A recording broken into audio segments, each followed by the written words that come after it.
Hey, you're going to be taking notes and learning all about transformations. So you should have some pen and paper out so you can take some good notes with these examples and write some things down. And when we come in tomorrow, we'll get to practice what we've learned.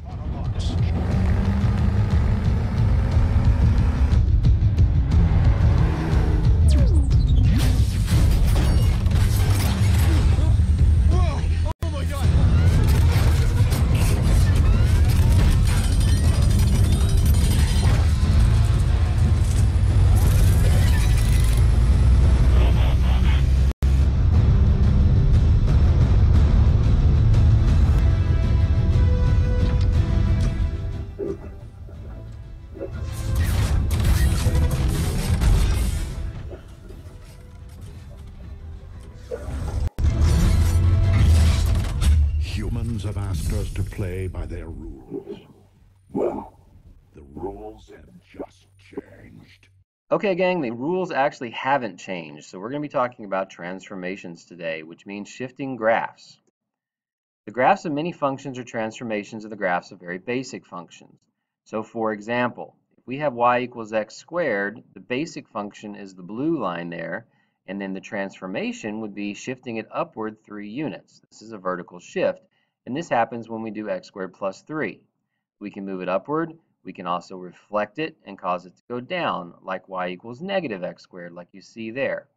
So these are the types of transformations that we're talking about. Vertical shifts, we can also see horizontal shifts, and we can see reflections, and we can even see stretching and shrinking. So here's the first rule about shifting it. If you have a basic function, f of x, and you want to shift it upward, you simply add a constant to it. So for example, here's our base function, f of x. If I want to move it up a certain number, I would just do plus c, and that would move it up. And if I wanted to go down, I would say minus c, and that would move it down. So whatever the function is, whether it's an x squared or an absolute value or an x cubed or just some wiggly line like that, if you see a plus c, that means you're going to move that base function up, and if you see a minus c, you're going to move it down. Here's another example of an absolute value.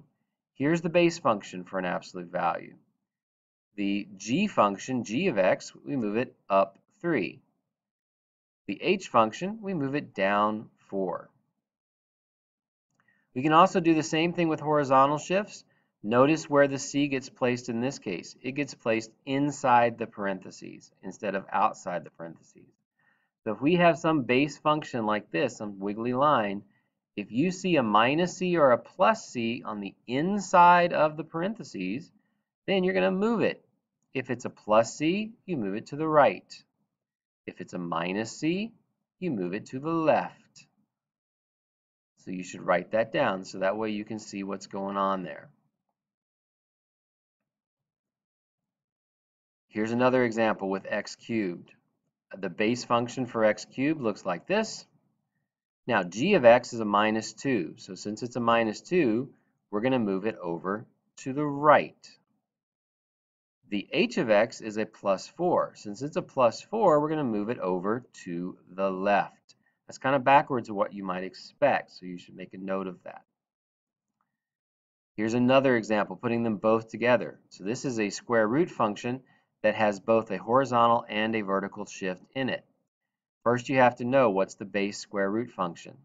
There's the basic one.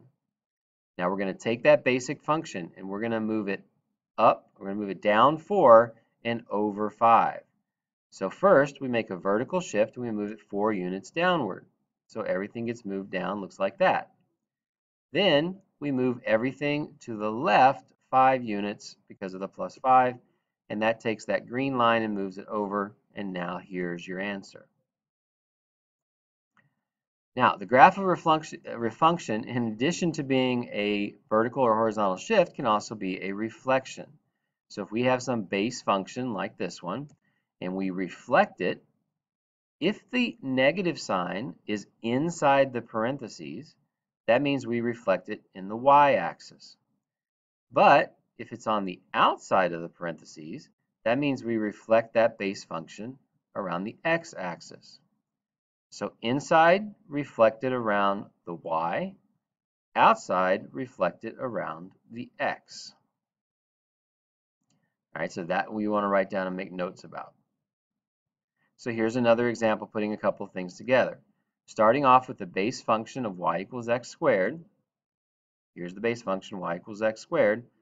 The first thing you're going to do is you're going to first reflect the graph in the x-axis. Because it's on the outside of the parentheses, we reflect it in the x-axis.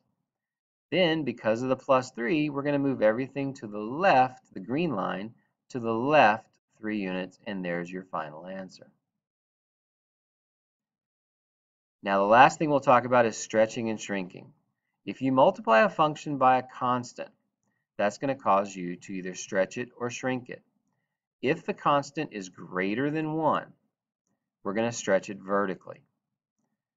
If it's less than 1 but greater than 0, so in other words, if it's a fraction, like 1/2 or 1/4, then we're going to shrink it vertically. So for example, y equals 2x squared.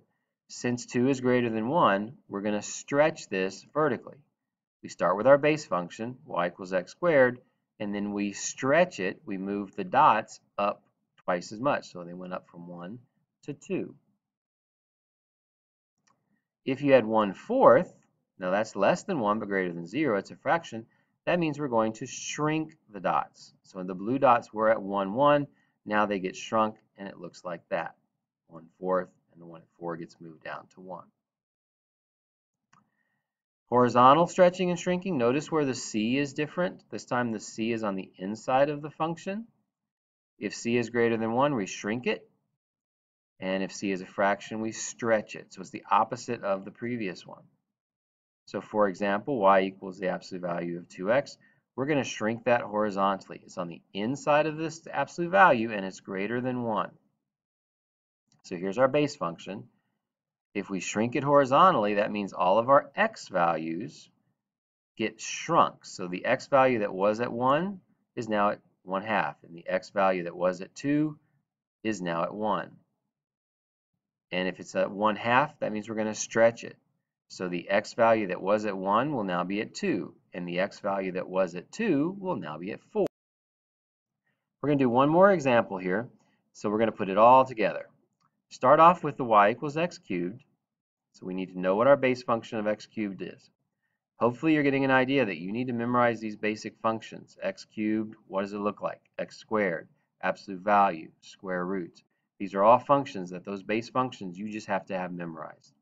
So the first thing we'll do is we'll start with our base function. Then we're going to move it all to the left 1 unit because of the plus 1. Then the next step is we're going to take everything and step 3. Now, step 3 is actually the green one. So I shrunk everything by 1/2. So all the x values got shrunk. So it was the x value was up at 8. You can see that blue dot up at 8.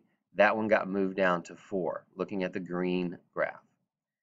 Then the final answer is the red graph, where everything, the green graph got moved up 3 units. So step 1, start with your base. Step 2, move it to the left. Step 3, shrink it. That's the green one. And then step 4, move everything up 3 units to get your final answer. Now, if you didn't get all that, we are going to practice a lot, but hopefully you have some good notes. So when we come in tomorrow, we can spend a lot of time doing some practice on the computers and on the boards to see where everybody's at. So that's it for today. We'll see you tomorrow.